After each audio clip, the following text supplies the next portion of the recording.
You're welcome, Darlington. Thank you very much for joining us here this afternoon.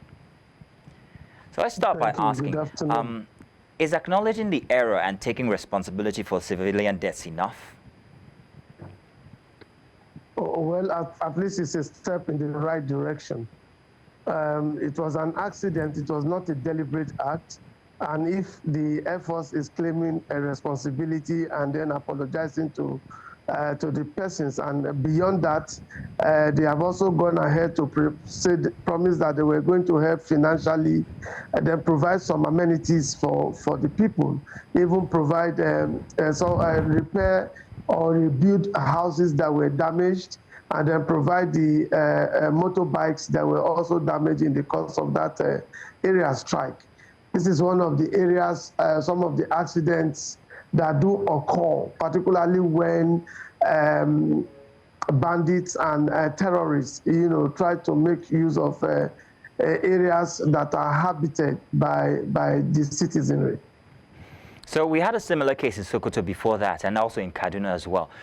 Shouldn't heads, be rolling by this time, or at least investigations be undertaken to ascertain what exactly really went on? The Chief of Air Staff actually talked about that. Investigations were actually carried out, but should the Chief of Air Staff had waited for investigations to be concluded before coming to formally identify with those who lost their loved ones? The answer is apparently no. Between January 10th and now, it's over a month. And so apparently for the Air Force to have come to say, okay, yes, we claim responsibility, and he particularly said it was his fault, I think that's good enough. And then they went beyond that, talking about how to ameliorate the situation before those who lost victims, particularly the vigilante group. How do we forestall future error bombings, given how this almost became too frequent? Well, I don't know what you meant by being too frequent. It's one of those things that normally will occur during war situations. That of Kaduna was not by an aircraft, but was by the unmanned combat area vehicle that was used. For that of Kaduna, it was there was no coherence between in between the two intents, talking about artificial and human intent.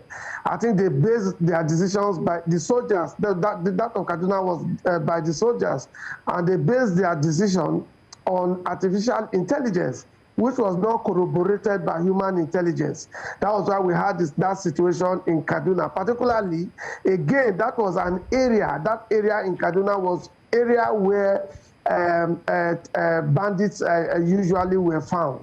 And so, as at the time that unmanned combat area vehicle, struck, it was struck at a time when the human intelligence did not actually work with the artificial intelligence. But for that of Zamfara State, it was done by the Air Force and not by the Army. That of Kaduna was by the Army, but that of Zamfara was done by the Air Force. And so the Air Force has come out to say, okay, we claim responsibility. As much as the terrorists, and they are all terrorists now, whether you call them bandits or pure terrorists like Boko Haram or ISWAP, they are now, the courts have declared them terrorists. And so as much as they some of them mix up with the people. This is the problem the military has had over time. In most times, when these people kidnap victims, it's not as if the military does not know where to find them. But the challenge rescue these persons without collateral damages. And in most times, these terrorists, they use these persons they kidnap as human shield.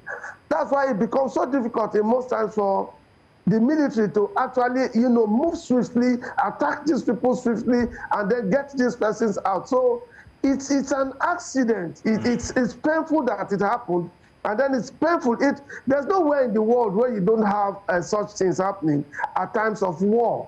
No, Mr. Umaru, like you said, what should we do to minimize all of such accidents? Well, Mr. Umaru, that will be left to in the hands of the military. So you refer to it as an accident. It's an accident when it happens once, but if you have it happen 4 times, even if you say one of those times was by the Nigerian Army and not the Air Force, one time is an accident, but continuously that doesn't seem like an accident. It begins to raise questions. Perhaps maybe the methods are wrong. Perhaps maybe along with artificial intel, there should be boots on the ground gathering intel as well. Considerations here have to be given if it's 4th time that we're experiencing this kind of a thing, don't you think? Well, I think to some extent I want to agree with you, and I'm sure that the military at this point in time would have looked into all of that and begin to think of how to reconcile artificial and human intelligence before striking. But again, sometimes, like I said, I still refer to it as a war accident that do happen at times of war. Okay. As painful as it could be. True. So the governor of Zamfara State said earlier that the government's non-negotiation policy with bandits was paying off. Do you agree with this?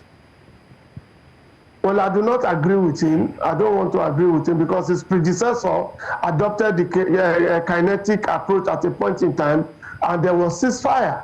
In Katsina, I don't know if you are aware, recently, there was this kinetic approach that was adopted in part of Katsina, and the bandits actually came out and then dropped some weapons and agreed not to strike again in those areas. And so in most times, it's not just the war thing that wins war.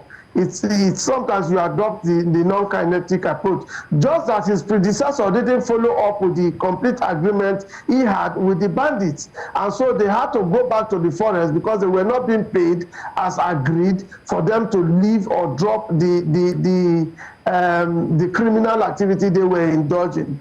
Of course, you saw what like the chief of air staff said, Abubakar, beyond assisting financially, beyond rebuilding those houses that were destroyed, beyond providing the motorbikes that were also destroyed, he has also provided amenities like solar propelled pipe-borne water that will supply pipe-borne water to the communities. All of this will help ameliorate the sufferings in those places. I don't know if you know Zamfara very well. Zamfara in most parts is a dry land. And so somebody is providing all of that, I think they should be commended. But like you said, in most times, the military needs to go beyond all of this, think very well, use artificial and human intelligence, reconcile them at a time before the command for airstrike is approved. Well, Mr. Darlington Umaru, I'm happy we agree on that one. Thank you very much for joining us this afternoon. My pleasure once again. Thank you.